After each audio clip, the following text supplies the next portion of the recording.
America అధ్యక్షుడు Donald Trump కు కొత్త తలనొప్పి ఎదురైంది. ఎన్నికల్లో తనకు మద్దతుగా నిలిచిన ప్రపంచ కుబేరుడు ఎలన్ మస్క్ తిరుగుబావుట ఎగురవేశారు.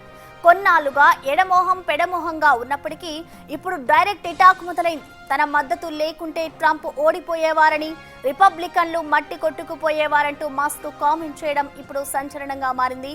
అతని సపోర్ట్ లేకున్నా పెన్సిల్వేనియాలో తాను గెలిచేవాడినంటూ ట్రంప్ చెప్పుకొచ్చారు. అదే సమయంలో మస్క్ వ్యాపారాలకు ఉపయోగపడే కాంట్రాక్టులు, రాయితీలకు కత్తెర వేస్తారంటూ అధ్యక్షుడు ప్రకటించడంతో టెస్లా షేర్లు డమాలన్నాయి. ఇంట్రాడేలో ఏకంగా 15% నష్టపోయాయి. గత 5 రోజులుగా టెస్లా షేర్లు రెడ్లోనే ట్రేడ్ అవుతున్నాయి. అయితే కొత్త పార్టీ దిశగా మస్క్ ఆలోచన చేస్తుండటంతో ట్రంప్తో ఫైట్ మరింత ముదురుతోందని, షేర్లు మరింత పతనం అవుతాయనే ఆందోళనతో సెంటిమెంట్ నెగిటివ్గా మారింది.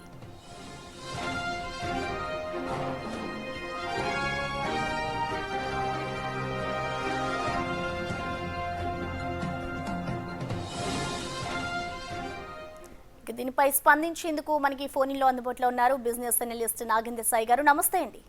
నమస్కారం అండి. సాయి గారు, మనం చూస్తున్నాం ఇటు టెస్లా షేర్లు ఒక్కసారిగా కూడా డౌన్ అయిపోయిన పరిస్థితి కనిపిస్తుంది. సో వీటన్నిటికీ మెయిన్ రీజన్స్ ఏమై ఉండొచ్చు అంటారండి?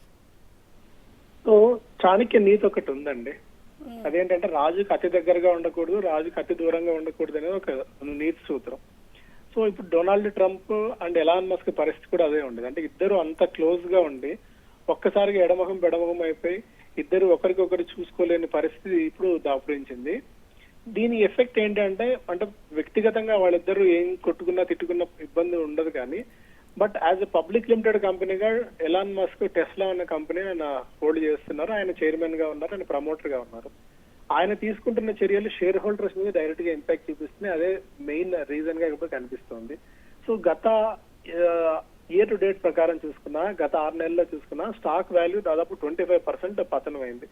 అంటే ఆయన అమెరికాలో 2వ అతిపెద్ద అంటే డిఫాక్టో ప్రెసిడెంట్ గా ఉన్నారు అన్న వ్యాఖ్యల దగ్గర నుంచి ఇప్పుడు ఆయన మీద డొనాల్డ్ ట్రంప్ మీదే ఎలాన్ మస్క్ వ్యాఖ్యలు చేసే పరిస్థితి మనం అయితే ఇప్పుడు చూడవచ్చు. ఒకరికొకరు తిట్టిపోసుకునే పరిస్థితి వచ్చేసింది. ఇవన్నీ పక్కన పెడితే టెస్లా స్టాక్ పరంగా యూరోపియన్ మార్కెట్స్ లో టెస్లా సేల్స్ దాదాపు 49% డిక్లైన్ అయిపోయింది. అటు చైనాలో BYD లాంటి కంపెనీస్ విపరీతంగా సేల్స్ పెంచుకుంటూ బెస్ట్ పర్ఫార్మెన్స్ చూపిస్తూ వస్తున్నాయి. అండ్ చైనాలో కూడా టెస్లా కంపెనీ షిప్మెంట్ దాదాపు 6% దాకా తగ్గిపోవడం చూస్తున్నాము. అండ్ విన్ఫాస్ట్ లాంటి వియత్నాంలో విన్ఫాస్ట్ లాంటి కంపెనీస్ కూడా తీవ్రమైన పోటీ ఇస్తున్నాయి టెస్లాకి. ఇలా వీటన్నిటి నేపథ్యంలో Elon Musk company share holders కి బాధ్యతగా ఉండాల్సిన ఆయన అటు యుఎస్ ప్రభుత్వంతో అంటగాగడము లేదా యుఎస్ ప్రభుత్వం ఎక్కువ ఫోకస్ చేయడం వల్ల కంపెనీని గాలికి వదిలేశారని విమర్శ చాలా కాలం నుంచి వినిపిస్తూనే ఉంది. దాని ఇంపాక్ట్ షేర్ మీద మనం తీవ్రంగా చూస్తూనే ఉన్నాం. సో ఇలాగే కనుక కొనసాగినట్టయితే టెస్లా షేర్ హోల్డర్స్ మరింతగా ఇబ్బంది పడే అవకాశాలు అయితే చాలా ఎక్కువగా ఉన్నాయండి. ఎందుకంటే విపరీతమైన కాంపిటీషన్ పెరిగిపోయింది ఎలక్ట్రానిక్ వెహికల్స్ ఈవీ మార్కెట్ లో.